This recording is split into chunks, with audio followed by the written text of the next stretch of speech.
prescription bottle, but I couldn't find it. 9 times my sister called me the night she ended her life. 9 times, and I didn't answer a single one. Everyone says I'm the murderer who killed her. My own fiancé says it too. The same man who used to drive me to every therapy appointment now knocks me to the ground with revulsion. He looks down and says in a voice like ice, "You don't deserve to be happy." But the night my depression came roaring back and I decided to give my life for— She thought she was finally free, but the nightmare was only starting. Tapped her fingers against the desk and turned to me with careful gentleness. Nova, with where things stand right now, I'd strongly recommend inpatient care. I pressed my lips tight and stayed silent. She took it in stride. The doctor had no idea the medicine Nova needed couldn't be prescribed. She was trapped in a cycle of guilt that felt like a prison cell. What Dr. Marsh doesn't realize is this: that incredible partner of mine has already stopped loving me. Ethan and I were together for a year, engaged for 3 months. 2 years ago, one mistake cost her sister's life and her own sanity. In her darkest hour, a stranger appeared like an angel of mercy. But the angel she trusted had long since turned into a monster. She returned home expecting comfort, but found a scene of total destruction. Her entire world was shattered, and her mother was standing in the ruins. The woman who gave her life was now hell, bent on taking it. Every blow was a reminder of the sister she killed. The verbal abuse cut deeper than any physical pain ever could. Vent as her poisoned words stabbed straight into my heart. The darkness nearly swallowed me whole, so I pressed my hands over my ears and whispered to myself, "I can't die. I made her a promise. A neighbor finally intervened, but the damage was already done. She was desperate for her medication, her only escape from the reality. Looked up.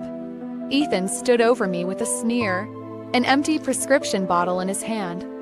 He looked down at me with a grin that was pure ice and malice. Go ahead. The man she once called her savior now held her life in his hands. He had once taken her across the world, promising to stay forever. I'll stay with you for the rest of my life. He proposed to me in the lavender fields of Provence. Down on one knee, sliding the ring onto my finger, his profile looked almost sacred. There was a time when I thought of Ethan as my life raft. He was her life raft in a sea of darkness, or so she thought. But he ferried me through my suffering. I still took the pills from the floor. Ethan let go and the empty bottle hit the floor with a clatter, rolling away. I scrambled to grab it, then gathered the scattered tablets from the floor one by one. She scrambled to save the only thing that kept her sane. Killed your sister. You're getting exactly what you deserve. You deserve every second of this pain. I didn't look up, numbly continuing to collect the pills from the floor. She never told him the truth about her past, and it haunted her. The man who once loved her had slowly vanished. A betrayal so cruel she barely survived the sight of it. As she leaned in to kiss him, Ethan didn't pull away. He let her leave a bright red lip print on his cheek. Then he pulled her into his arms. The assistant gasped, kittenish and coy, but her voice was dripping with undisguised— The assistant knew exactly how to twist the knife in Nova's heart. Physical agony was the only way her body could process the betrayal. He stood by, watching her crumble, cold and heartless. She remembered his words, now turned into weapons against her. He left her in the wreckage, but she was still holding on. Blood dripped onto the face of the man who ruined her life. That day in Charleston, she believed they would last forever. But forever turned out to be a lie built on pain. She tried so hard to be better for him, for them. Cutting myself again and again in despair, using physical pain to relieve the pressure in my mind. As long as I didn't die, as long as I didn't break the promise I made her, that was enough. The very hand that pulled her out was the one that pushed her back in. The texts from her mother were a constant poisonous reminder. She was alone, waiting for the bomb to go off. Put back together, and the cleaner asked if she should throw them out. I stared blankly at what she held for a moment, then shook my head. After the cleaner left, I went out to meet a friend. Chloe works in Georgia and was in Charleston. Dinner with a friend was supposed to be a distraction. Chloe noticed the change in Nova immediately. Co-workers, and she made me laugh. I was about to spear a bite of steak with my fork, smile still on my face, when it froze there. This restaurant was perfect for couples. The ambience was The sight of him with someone else in their place was suffocating. the diamond on her hand caught the chandelier light and stabbed at my eyes.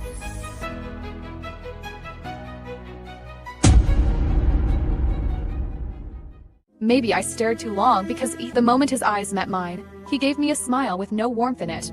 Then I watched him reach out and brush Olivia's hair from her face. The gesture was intimate, loaded.